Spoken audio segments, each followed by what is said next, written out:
두 번째는 유통 중지에 있을 때 상품 재고를 절감함으로써 자본가는 이익을 갖게 되는 거.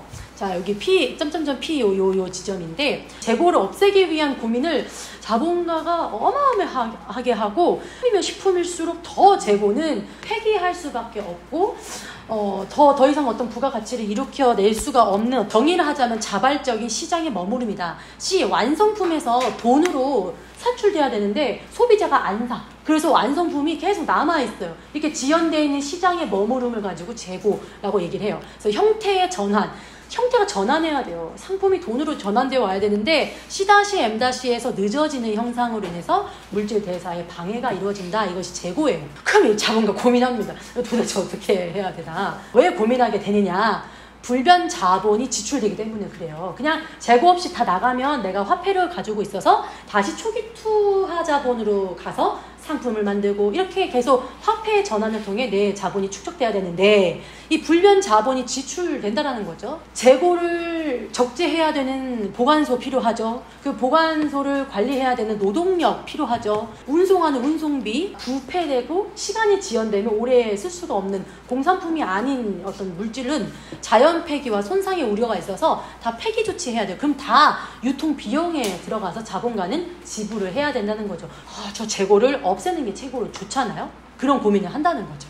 그래서 그런 재고들은 사회적 생산물로서만이 보충될 수 있다. 사회적인 가치를 염두하고 사회적 가치에 부합하는 물건이어야만이 유용 효과를 획득하는데 더욱 많은 자본과 노동이 필요하다라고 얘기를 합니다. 자본가는 이런 생각을 해요. 나한테 자금을 조달할 수 있는 타겟층이 누구지? 건강하게 아이를 키우고 싶은 엄마들, 그리고 사회적 가치로서 건강하게 사는 것, 그 공동체가 지향하고 있는 가치를 딱 부합해. 그리고 나서 내가 연구를 하는 거죠. 고부가가치 사업이 될 수 있을까라는 것을 종합했을 때 크랜베리라는 사업이 딱 떠오르게 되는 거죠. 재고가 났을 때 이것을 어떻게 고부가가치를 일으킬 수 있는 사업으로 바꿀 수 있을까? 이런 고민을 자본가는 한다는 거죠. 마지막 이제 판매 유통이고 단순 재생산의 축적을 통해서 자본가는 자본을 축적하고 있다라는 부분을 설명드릴게요. 마지막 부분 C-와 M-, 이것이 되게 중요해요. 여기서 화폐가 만들어지고 금이나 아까 크린베리 같은 어떤 농업 같은 경우는 생산물 이꼴 화폐인 거예요.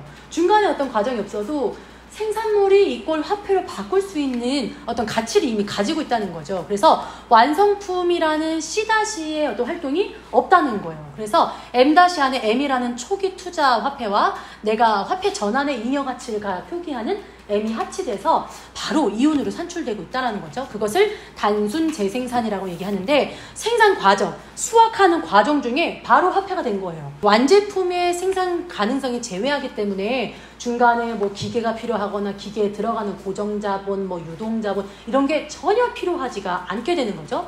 그래서 잉여 가치를 굉장히 도출하게 되고 바로 생산적인 투자 분야다라고 이제 이야기하게 되는 거죠. 가변자본은 임금인 거죠. 활동하는 노동력, 어떤 운동을 시켜서 살아나게 하는 운동, 그것을 이제 가변자본 V라고 표기를 하고, 불변자본은 이제 생산 수단의 가치, 고정자본, 그 기계 쓰는 거, 노동의 도구, 어떤 건물, 그리고 유동 불변자로 변하지 않는 자본으로는 이런 씨앗이나 어떤 나의 농장지대, 이런 보조제품, 반제품, 생산 재료들이 불변자료 C예요. 불변자본, 가변자본, 잉여가치, 그것의 축적으로 인해서 우리는 확대 재생산이라는 형태로 전환시킨다. 근데 우리가 크랜베리, 베리만 먹나요? 이 확대 재상품들이 있는 거죠. 이 자본, 잉여가치의 자본의 축적을 바탕으로 그냥 열매만 먹었던 이전에 보단 생산 규모가 확대돼서 말려 먹고, 주스로 해 먹고, 사탕으로 해 먹고, 샴푸도 있어요. 찾아보니까. 샴푸도 있어, 오일도 있어, 어떤 영양제 있어,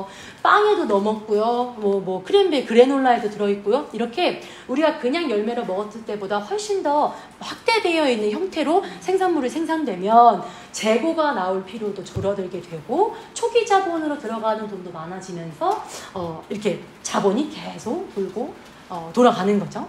결론으로 노동자의 야심은 기껏해야 자기 노동시간을 줄이자는 것이다. 노동시간 줄여주세요만 외친다는 거죠. 근데 노동자는 무엇보다 먼저 자기 노동력이 이렇게 비합리적이고 그리고 해롭게 소비되도록 허용하는 그 지점부터 질문하면서 들어가야 된다. 그냥 노동시간 많으니까 줄여주세요, 줄여주세요 해서는 근본적인 어떤 그 체계의 전환과 그 가치의 변환 일어날 수가 어렵다는 거죠.